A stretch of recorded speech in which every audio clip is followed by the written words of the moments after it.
P ദിവ്യ കണ്ണൂരിലെ അവരുടെ ജില്ലാ പഞ്ചായത്ത് പ്രസിഡന്റായിരുന്നു. അവരെ പാർട്ടിയിലെ പ്രമുഖയാണ്. അപ്പൊ അവർ മാത്രമായിരിക്കില്ല ഈ കേസിലെ പ്രതി.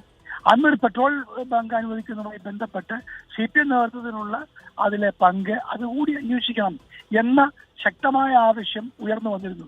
കുടുംബം തുടക്കം മുതൽ ഒരു CBI എൻക്വയറി ആവശ്യപ്പെട്ടു. കാരണം ഗവൺമെന്റിലെ ഉന്നതന്മാർക്ക് പലർക്കും ഇതിൽ പങ്കുണ്ട്.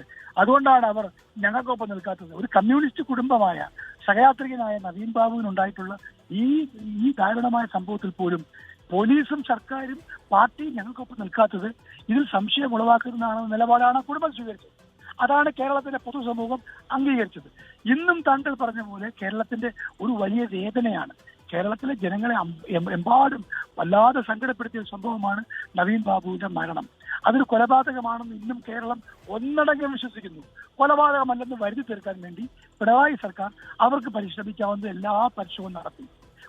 അല്ല, നമ്മളത് വെറുതെ ആരോപണം എന്നതിനപ്പുറം ഈ കുറ്റപത്രം സമർപ്പിച്ച പോലീസ് അതിലെ 13 പിഴവുകൾ ചൂണ്ടിക്കാട്ടി ഭാര്യ മഞ്ജുഷ കോടതിയെ സമീപിച്ചു. അതിൽ 4 കാര്യങ്ങൾ അന്വേഷിക്കാൻ കോടതി ഉത്തരവിട്ടു.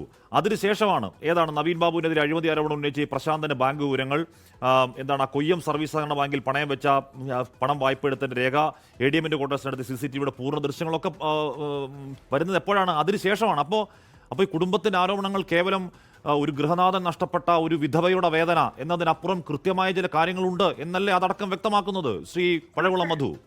തീർച്ചയായിട്ടും CPMലെ കണ്ണൂരിലെ ഉന്നത നേതൃത്വത്തിന് ഇതിൽ അറിവുണ്ട്, അല്ലെങ്കിൽ പങ്കുണ്ട്. ഇത് രണ്ടും ഉറപ്പാണ്.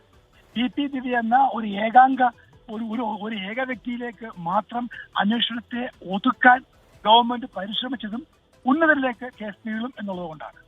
അപ്പൊ ഉന്നതരിലേക്ക് പോകുമ്പോഴാണല്ലോ CPM എല്ലാ കാലത്തും ഇത്തരം ക്രിമിനൽ പ്രവർത്തികളെ അമക്കിവെക്കാൻ ഒതുക്കാൻ ശ്രമിക്കുന്നത്. P ചന്ദ്രശേഖരന്റെ വധവും ഇതോടെ സംഭവം ഉണ്ടായത്. അതിലും കൂടാതെ തന്നെ പൂർണ്ണമായും വെളിയിൽ വന്നിട്ടില്ല.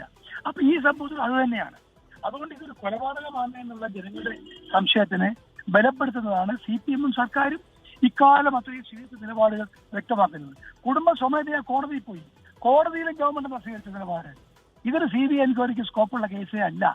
അന്വേഷണം ശരിയായ ദിശയിലാണ് പോകുന്നത്. അല്ല എന്ന് കുടുംബം പറയുന്നു, ആണെന്ന് സർക്കാർ പറയുന്നു. സർക്കാർ അതിൽ ആണയിട്ട് പറയുന്നു. അതിൽ അവരെ ബലം പ്രയോഗിച്ച് CBI എൻക്വയറിയെ തടയാൻ ശ്രമിക്കുന്ന ഒരു പ്രതീതി ഉണ്ടാക്കി.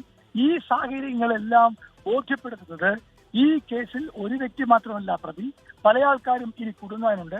അതൊരു സ്വതന്ത്രമായ അന്വേഷണത്തിൽ കൂടി മാത്രമേ അത് തെളിയുകയുള്ളൂ.